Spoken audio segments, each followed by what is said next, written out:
beautiful humans. Welcome to Think Out Loud with me. I'm Natalie Peterson, casting in from my little neck of the woods in northern Colorado to you, in yours, whenever and wherever that might be.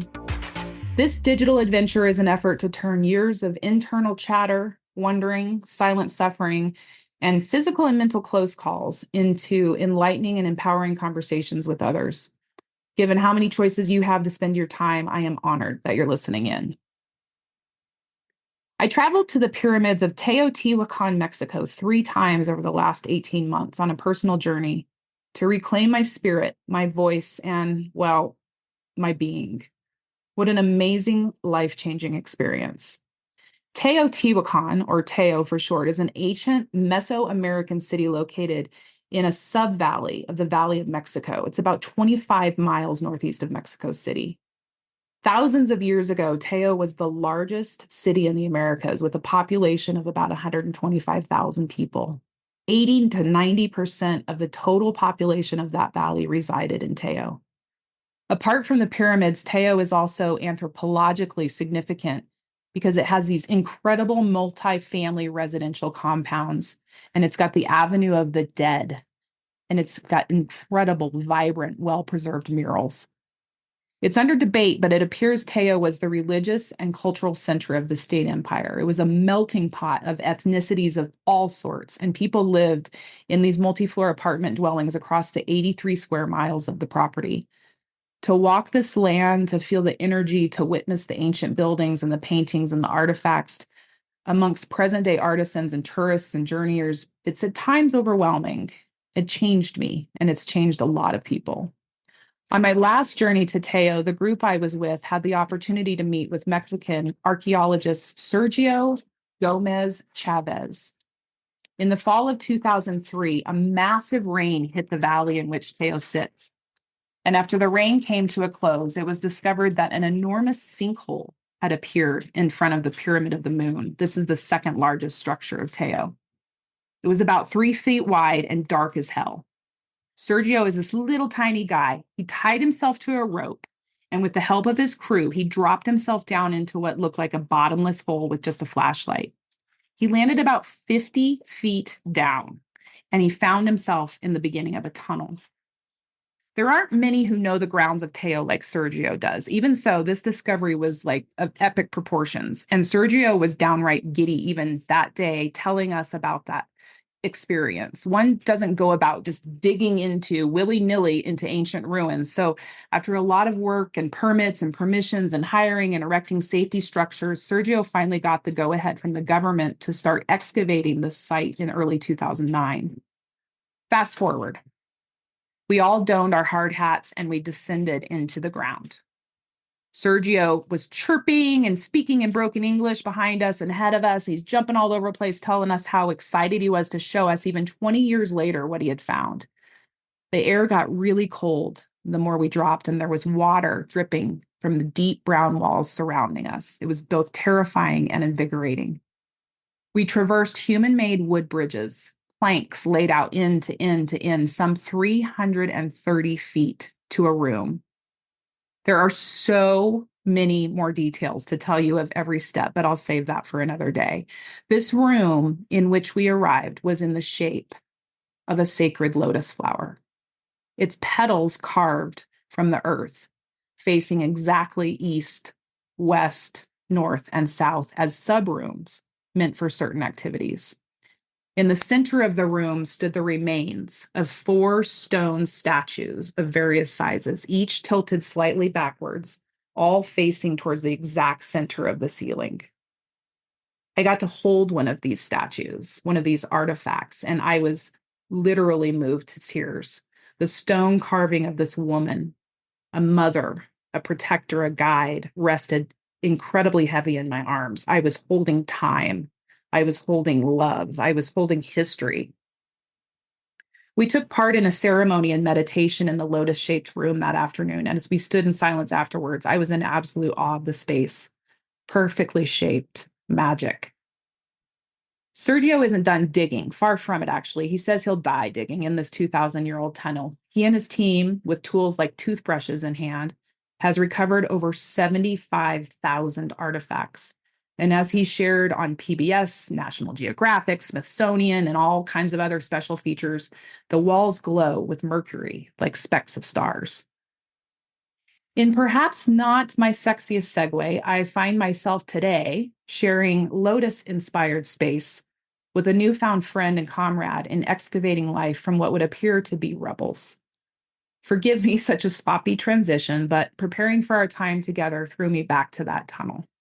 And I think there are plenty of ways my guest and I can think out loud together about trips underground to reclaim the soul, artifacts of who we are, and inspiration for who we are destined to be. I'd like you to Kat Polsinelli, a resilient individual who transformed her life's challenges into a story of strength and courage. Kat is an inspiring entrepreneur, coach, speaker, and podcaster. As the founder of the Lotus Effect, Kat believes true success transcends strategies and tactics. She empowers individuals to cultivate a powerful mindset and works with her clients to create personalized strategies that align with their authentic selves. From time management and productivity to leadership and mindset, she equips individuals with the tools to thrive in both business and personal life. Kat's mission is to inspire others to embrace their true potential and live fulfilled lives. Guiding them on their own Lotus journey, she helps her clients transform their muddy waters into the beautiful and unique flowers that they are. Kat, welcome to Think Out Loud with me. I've been looking forward to this cast. Oh my gosh, I have chills.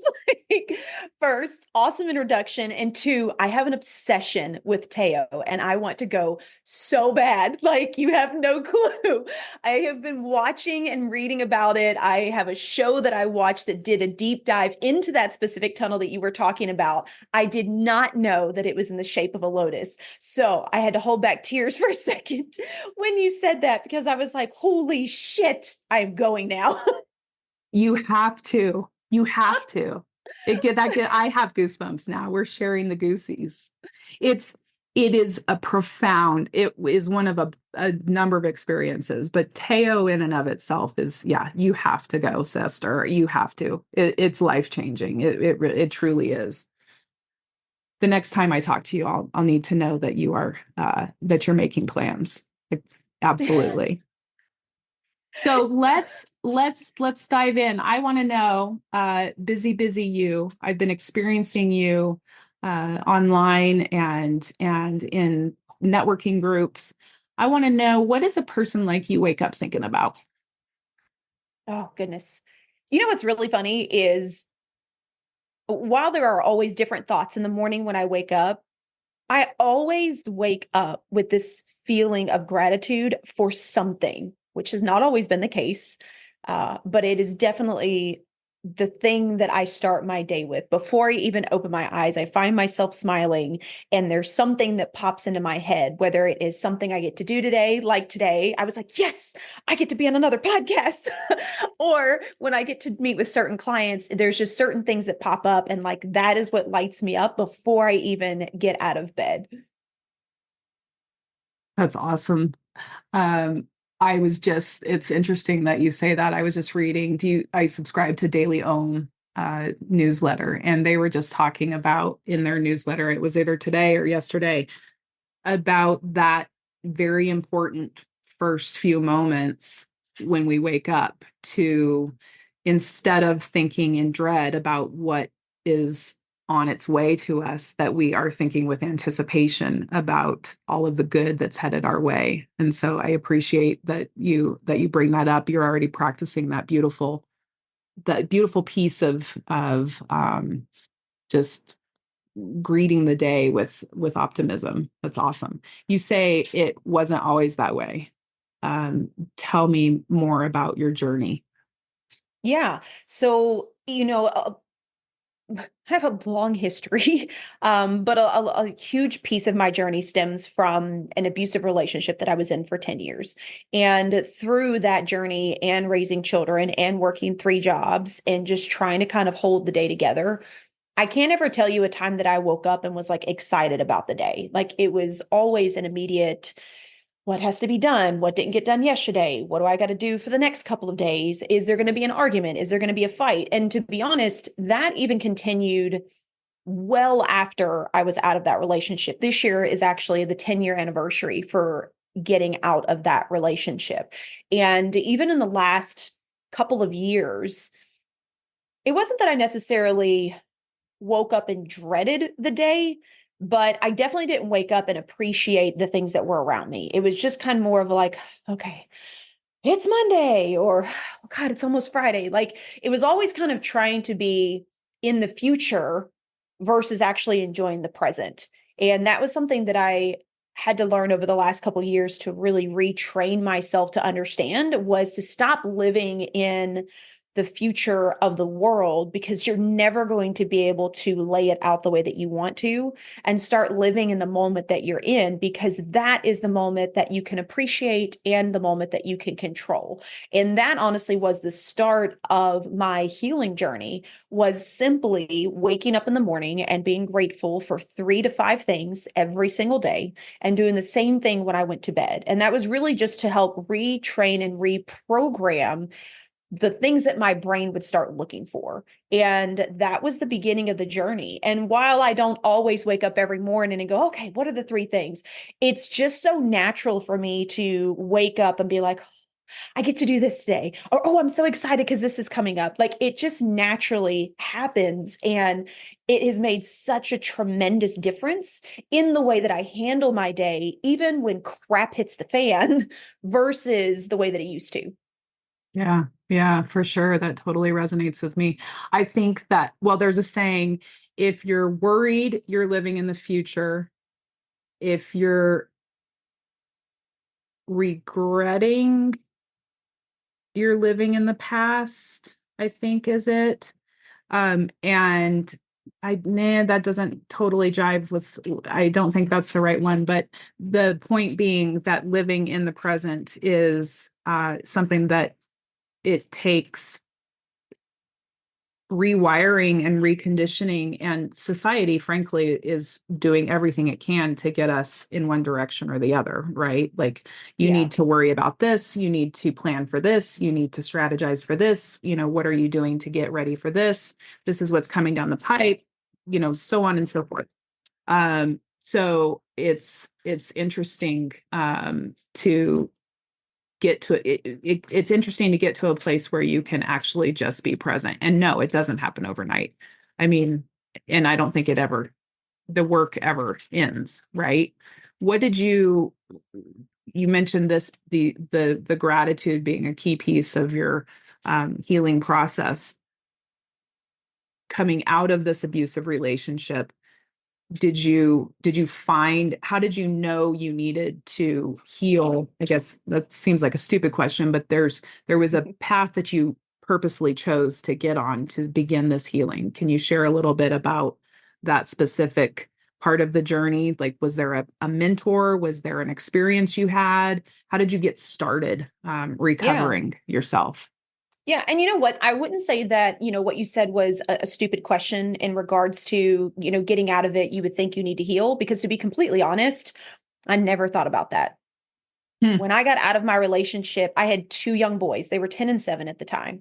My focus was not like, oh, I need to heal myself. I didn't know that anything was wrong. I just Mm, knew that I was out of my situation. I had 2 kids to take care of. I had a full-time job I could not risk losing, and I had to move back in with my family. So then the stress was on me for like, oh my gosh, now I have to put 2 kids and me back on them. What can I do to make it easier? So I immediately went into people pleasing mode.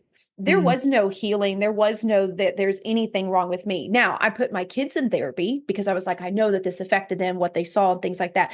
I never put the 2 and 2 together for me the first several years.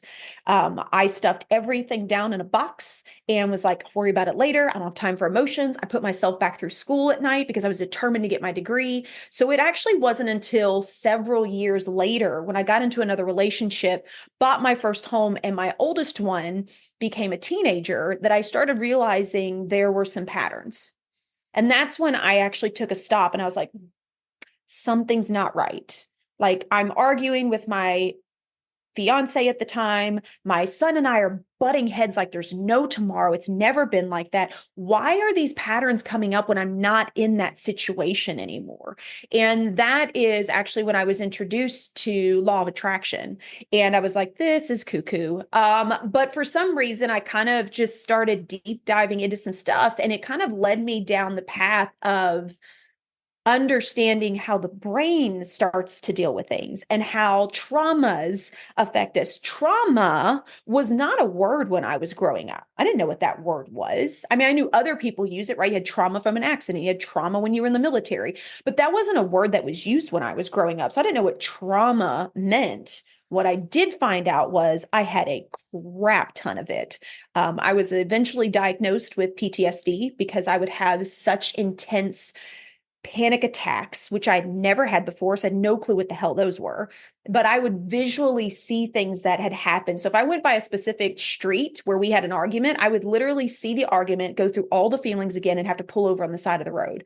I ended up having a heart condition for a little while because of the things that I had been through. I still didn't know that that was trauma. And so it really took me going on my own journey to understand how do you fix this, right? Like there's no way that people continue to live in this, and there's no way that I can continue living in this when I have children to raise. I have two young boys to raise, and my ultimate goal right now is to make sure they do not turn out anything like my ex. So if working on myself is going to help them, then what on earth do I need to do to start that? And it actually started with understanding who I was around and how my attitude was when I was around those people. That is where it started. And then from there, when I started realizing, oh, I can set my own boundaries. Oh, I can tell people no. Oh, I don't have to be friends and be liked by everybody. That's when the healing journey kind of started. And then there were just these things that just kind of kept showing up in front of me, and gratitude was one of them. And then 2.5 years ago, I met a beautiful spiritual coach, and I was like, this is batshit. Why am I even doing this? This makes no sense. She does Reiki and breath work. That's so weird. And I fell in love with her. And so I continued working with her for over 2 years. Best decision of my entire life. Was it a smooth one?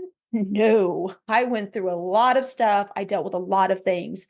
But the amount of peace and ultimate control that I thought I had came from going through that journey. And the control that I have now is something that no one can take away from me. Mm, that's beautiful. Explain in a little more detail the law of attraction. Oh, I feel like there are so many things out there that can explain the law of attraction. But if I were to break down the law of attraction very simply, it's not that you just think about things and they appear. You create and use your imagination, which us as adults don't necessarily know how to use anymore. And what you do is you allow yourself to just see what if in the most positive light. And along with that, you attach the feelings you want to feel to those experiences. And when you do that, what you do is you allow yourself to start seeing the opportunities that are right in front of you. You have to have the courage to take them. And I don't mean that it's always a smack in the face. Oh, you're going to do this because this is going to take you here kind of a thing. A lot of times it's very subtle. Like I'll give you an example. I got an email, a random email from someone saying, I heard your podcast. I'd like to be able to have you on the radio. And I was like, yeah, right. But I decided that instead of doing what I always do and using the logic to make the decision, I was like, you know what? Screw it. Let's take a chance. It ended up being a real offer. It put me on the radio station down in Atlanta every single week. I've now been with them and they're asking me to renew my contract for year 2. I'm now on 2 more radio stations because of them. And I have 2 more that have asked if I would like to join because I took a chance. But had I not put myself in a different frame and just felt into the what if in the most positive light, I would have saw that email, I would have deleted it and been like, there's no way, and moved on. So to me, that is what law of attraction is. It's not just sitting and thinking about it. There are action steps with it. There are feelings to it. And it's going against the grain of what you believe most people would tell you you should do.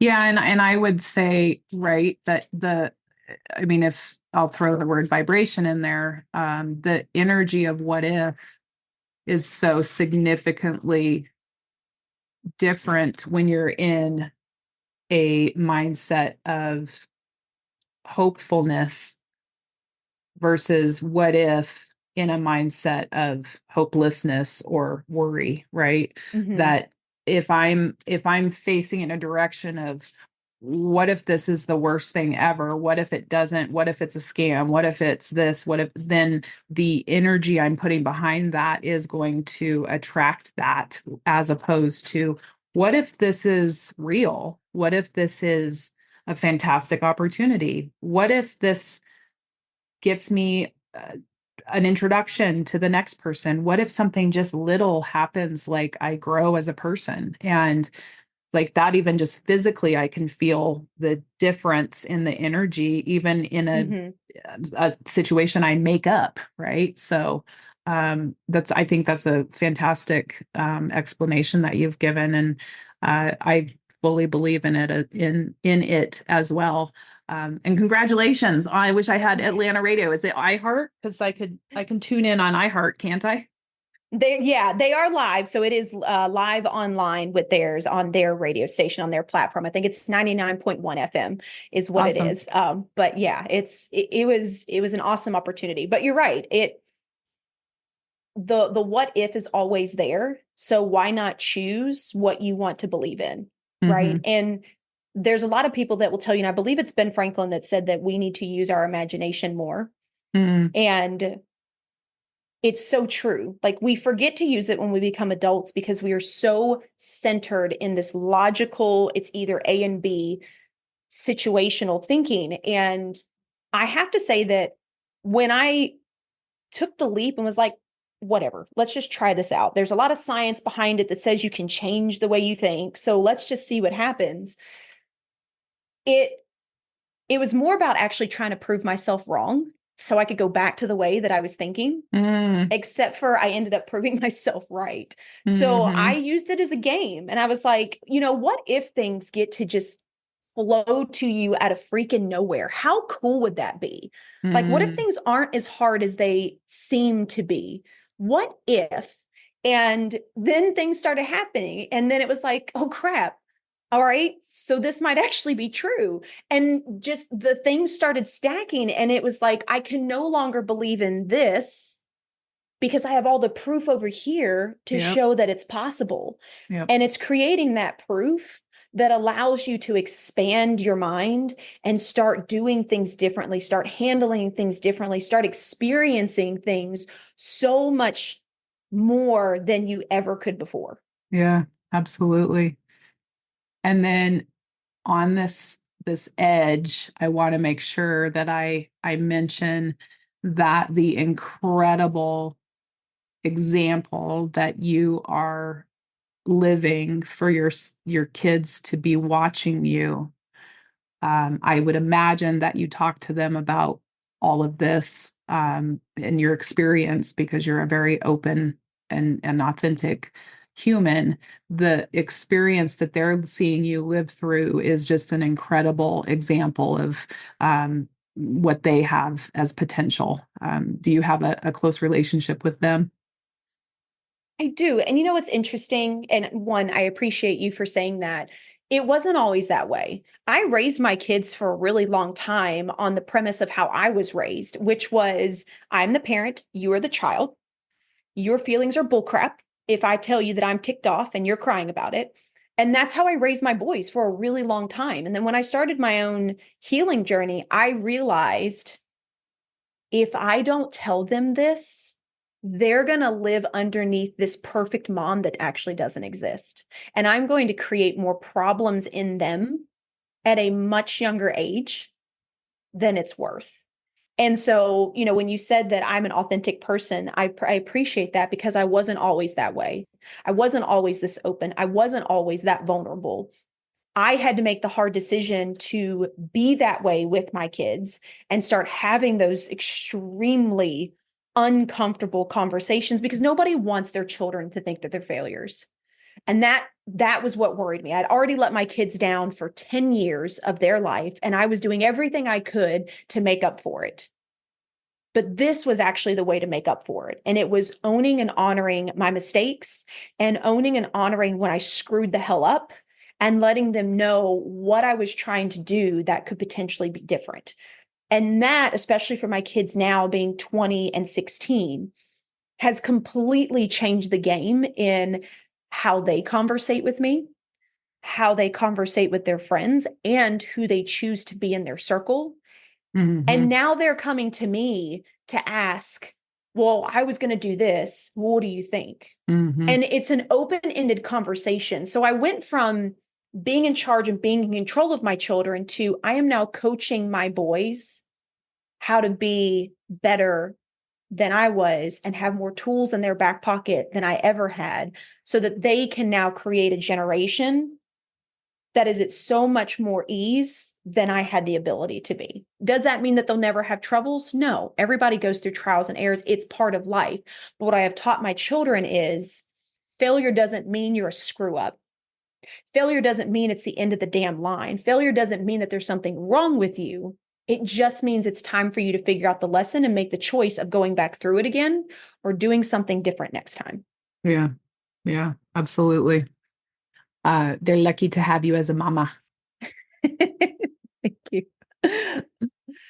Um, I want to know, I want to touch on who you are as a as a coach and as someone who partners with others in their journey. I'm a massive believer, I can assume you are as well, in this concept of lived experience, and how we take our lived experience and turn it into fuel, and turn it into a reason and a way of connecting with others.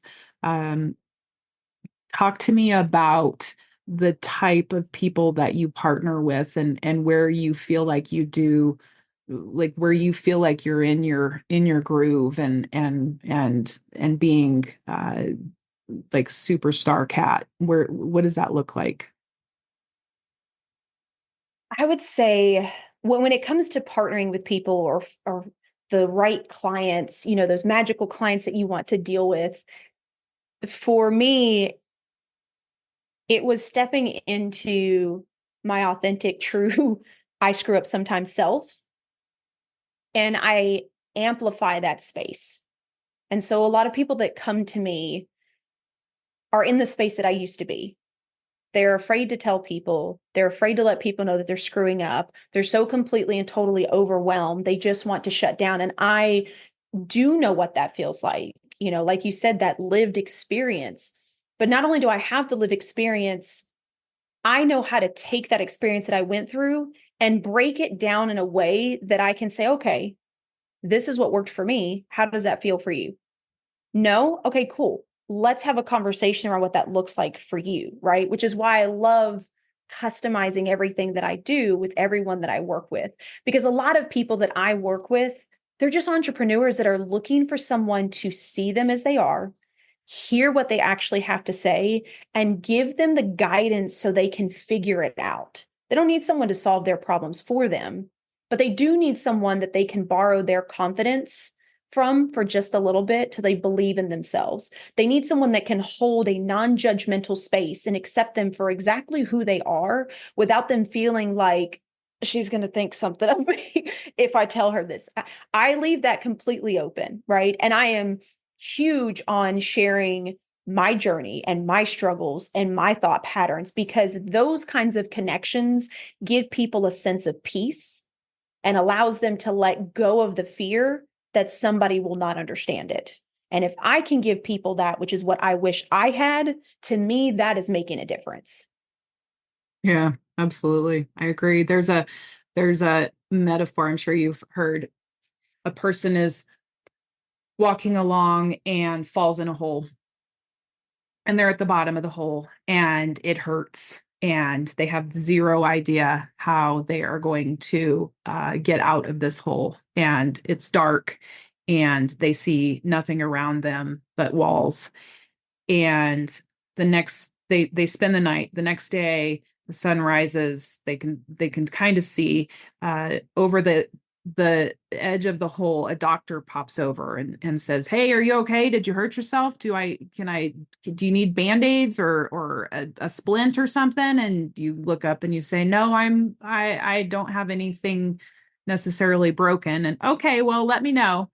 And they go about. Another night spent in the hole. Next day, a psychiatrist comes along and pops their head over the edge and says, "Well, let's talk about what kind of therapy we need to apply to this, and what kind of book we need to pull out to look through and figure out where this has come from and how you got down in this hole." And you say, "Yeah, I think I know how I got in this hole. I walked over the edge and I fell in." "Okay, well, you let me know if you change your mind. I'll be here." And on the next day, a mentor, a coach, a guide walks to the edge of the hole and looks down and sees you and jumps in and sits down beside you and is quiet and holds space until you're ready to talk about, "Well, here we are," and recognizes the walls with you and says, "You know what? I think I've been in something similar like this. How do you think we're going to get out?" And start to co-create and start to curate this concept of lifting yourself up out of the hole and start to build a ladder, and piece by piece building a way out that in fact is strong enough for both of you to finally get out, right? I think I've probably butchered that entire thing, but I think that that's, what you're describing is, that's why it came to mind, is that I've been here in my own way. I've been here, and it's not I'm going to tell you how to get it done. I'm going to sit with you and think with you and help you understand that you are who you need, and that you're exactly enough. And I'm not going anywhere until you feel strong enough to put one foot in front of the other and have the tools to climb up out of this hole. And if you fall into the next one, recognizing, and maybe it's a tad shallower the next go round, right? Why the lotus flower? The lotus flower is a huge symbolic piece for me. When I got out of my abusive relationship, I was searching for something that could bring me peace, that could let me know that I was a complete and total screw up. And the lotus flower kept popping up. And for me, originally, when I got it tattooed, it was a reminder that no matter the amount of mud that you go through, you can always rise to the surface and be absolutely beautiful. And so the creation of the lotus effect was the same thing. That is what I take people through. I meet people in the mud and I help guide them to the surface so they can blossom into whatever is uniquely them. And what's really interesting, and I realized after I named the company, was the lotus effect is actually a scientific term.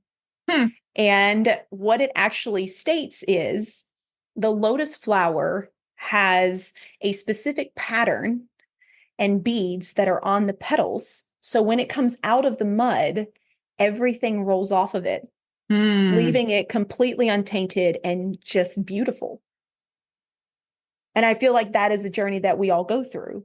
And for the longest time, I, along with every client I've worked through, feels like even when we come to the surface, we're going to be covered in crap, right? So there's still going to be things wrong with us. And it's like, no, you just come through the mud. But I promise when you get there and you decide to bloom, all of that fades away. Right. Yeah. That's awesome. That's incredible. And so do you have like certain, you help folks as a client, like one-on-one, one to group? Like, tell me about your ideal situation. Do you have a bunch of different ways that you work with folks? How do you interact with clients? Yeah. So currently it is one-to-one. We are looking at adding in a group program later. But what I've done is I've kind of gone against the grain And instead of making packages, because I always feel like I'm trying to fit in somebody else's box and I'm Mm, not good at it, I decided to meet my clients where they were at. So I offered in a block of 3 sessions that gives people enough time to work with me, see how things go, give them a little bit of guidance, and then go from there. And then we mm-hmm, customize it. If you want to do 3 months, 6 months, whatever the case may be, we build it based around that and we build it based around your business. And then for those that want additional help that focuses not only on the mindset piece, but more on the business operations, I have a team for that as well. Now you can have someone that does it with you or does it mm, for you so you can mm. continue running your business, continue scaling it the way you want to be, and we'll handle it. We'll take care of your team. We'll put things in place. We'll build the processes. We manage that to can allow you to continue. So I get to meet people at 2 different levels. Those are a little bit newer in the business and those that are ready to take it to the next level, but maybe they're kind of stuck in that mindset of, I don't know how to let go and not be in Mm, charge of everything. So how mm-hmm. do I start that process and what does that look like moving forward? Awesome. Awesome. And you've got some incredible folks on your website that have um, testified testimony that that working with you is an incredible experience. And then I want to know, as you're guesting on this cast, you're also a host yourself. Tell me about your podcast and what its purpose is. Yeah. So I have a podcast called Real Chat with Kat. And the premise of it originally was just to create a space of realism and support for people that are going through crap. It is more centered around my entrepreneurs, but I've created this beautiful space where we're not going to talk about all of your triumphs and all of your trophies and where you're at. We're going to go back to the beginning and we're going to talk about what on earth were you doing and why on earth did you make this change? How did you get into what you're into now? And share with me the pieces of mud that you went through. Because Mm-hmm. those are the tools and those are the things that people are looking for, that people can create and relate to. And that's the space I wanted to create. So it's a lot of fun. I left it completely unedited, actually, to work on my own perfectionism issues versus going in and just tweaking it. But what I also wanted to show people too was you can have an amazingly insightful and powerful conversation and completely screw up. And it's Mm-hmm. still going to get the message across. It doesn't tear it apart, doesn't ruin it. Just because you have an or a brain fart in the middle of your stuff doesn't mean that the message is lost. And I think that more people are craving to see people being real versus what we have been taught, which is you Scripted. need to Yep. dress a certain way, right? You need Yep. to appear a certain way. You need to talk a certain way. I get that there's a level of professionalism that comes into play with certain things. And I believe that we can play with those grounds as well Yeah. and Yeah. still be able to be a part of us so that people get that genuine connection. Yeah. Would you say that your muddiest was that abusive relationship, getting yourself out and picking yourself up, and that's your anchor point?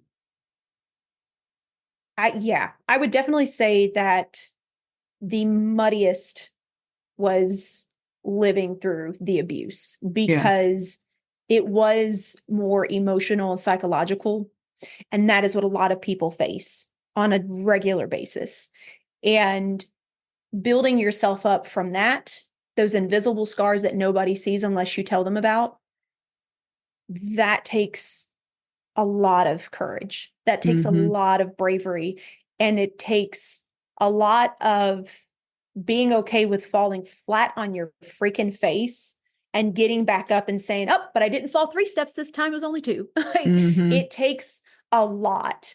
And still to this day, there's a lot of things that go through my head that come up that I still have to deal with, that I still have to talk about, that I still have to remind myself that I'm not in that situation. The same thing is not going to happen. Like, it's a constant battle. And like I said, it's been 10 years since I got out of that. I have an amazing relationship. I have amazing kids. I have an amazing life. I still deal with those thought patterns. Is it Mm-hmm. on a regular basis? Not as much, but they're still there. Yeah. Yeah. And they're a piece of you.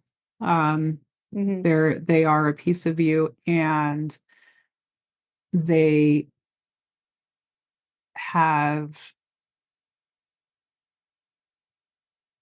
fed, I hope they're turning into fertilizer. The shit turns into, the manure of life turns into the fertilizer for some yumminess, right? It's Hmm. hard as fuck to think in the middle of the mud that there is any good that's going to come out of the surroundings that one is sitting in. Um, in hindsight, um, it's in hindsight, but then I go back to what we were talking about. It is the what if I do get myself out of this? Hmm. What if this isn't all there is? What if there is a next step after this? What if I am strong enough? What if I am uh meant for more? um Hmm. yeah, well, I'm glad that you I'm glad that you found yourself and you found the courage to. Did you have specific resources that were especially helpful to you? Did you do it on your own? Like, what resources did you use? So I didn't have any resources in the beginning. I kind of just fell into this space. I had a smack in the face moment about 7 or 8 years in, where my two kids, I think they were 5 and 7 at the time, um, came up while we were arguing, and basically they agreed with my ex. Yeah, mom, like, why are you treating dad like this? It's all your fault. Why are you the bad person? That hit me more than anything else because I was strong, always have been, right? So I was like, I can handle this. But hearing my children speak to me the way that he did, that was a light bulb moment. And that was oh, hell no. Hell no, they cannot be like that. And from that moment on, it was, well, how am I going to teach them not to be like that if I'm in this? Right. And so Mm, it actually took me 2 additional years to get out of that relationship, partly because I didn't have a plan, partly because I didn't know where to go. I didn't own a car. I wasn't allowed to have a cell phone. Yes, I worked, but you don't tell people what you're going through. You just don't, right? You put a mask on, you hide it, you go to work, you do what you're supposed to do, and you go home. So it took me an additional 2 years. And, remember we talked about those moments that come into your life. When I started to decide that I no longer wanted this to be my life, that there was no way that it had to be like this. Um, my abuse, which, like I said, was more emotional and psychological, you can't go and tell anybody that. Who the hell's going to listen to you? You have to be able to show proof in our judicial system, right? You have to mm, have the scars. We ended up having a horrible argument after I took my kids to school. It was the first time in a really long time that I had immediate bruises put on my body. My lip was busted. I had bruises on me, and I went to work. And a patient of mine who usually came in the evenings that I became really good friends with came in first thing in the morning. And I knew that he worked in the court system. So I just started asking questions. I do not remember giving away that much information, but apparently, whatever it is that I told him, when we finished talking, he said, you have two choices today. Either you call the police or I call them for you. He said, I work in the domestic violence center. That was a game changer. mhm. And I love to preface with that because so many people are like, you were so strong, you got out of it. I actually went to work that day to go back home. I thought about leaving, but I was so overwhelmed with how the hell does that happen? Where do my kids go? What do I do? How do I tell my boss that I was actually going to go home and brush it off? Mm. I was given a moment, and then I had to choose to make the decision. And I did. Now, I worked with the domestic violence center afterwards. I was very blessed to have them on my side, to have an amazing caseworker who held so much space for me in my shit show. But it was still a process. I spent 4.5 years in and out of court. I went Wow. through additional abuse. I was stalked. I had my ex rearrested for leaving a shrine up in my house, for following me home. Nothing was done about it. His mother worked for the court system. He got away with everything. So there's a lot more to the things that you go through that people don't realize. Mm-hmm. It's believing in yourself and knowing that you want something to be different, even when you can't see it in front of you. I had no clue how the hell things were going to turn out, but I knew damn well it was going to be different. I was given that chance. I was given that moment, and I was going to make the most of it. Mm-hmm. I'm glad you did.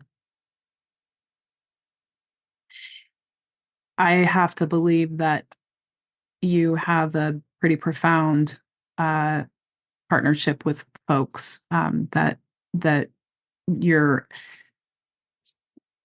energy and your touch and your style is, I like to say I'm not for everyone, but the folks that I am for, right, we get each other, and I know that you are, that you're helping folks, and I feel that even in the short couple times that we've spent together. I know you have impact. If there's someone out there that does want to be in touch, the Lotus Effect .com, and there's dashes between the and Lotus and effect. So the dash Lotus dash effect.com. I'll put all this in the show notes. And then you've done a great job. The Lotus Effect Coach is where you can be found on Facebook, Instagram, LinkedIn.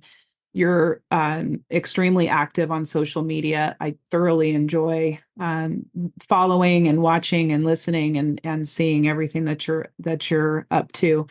Are you, as we kind of wind down, is there anything we've been talking about getting out of bed and looking forward to what's in store? Is there anything specific that you're especially excited about that is on the near horizon that you want to close with, and or any just parting words before we say goodbye?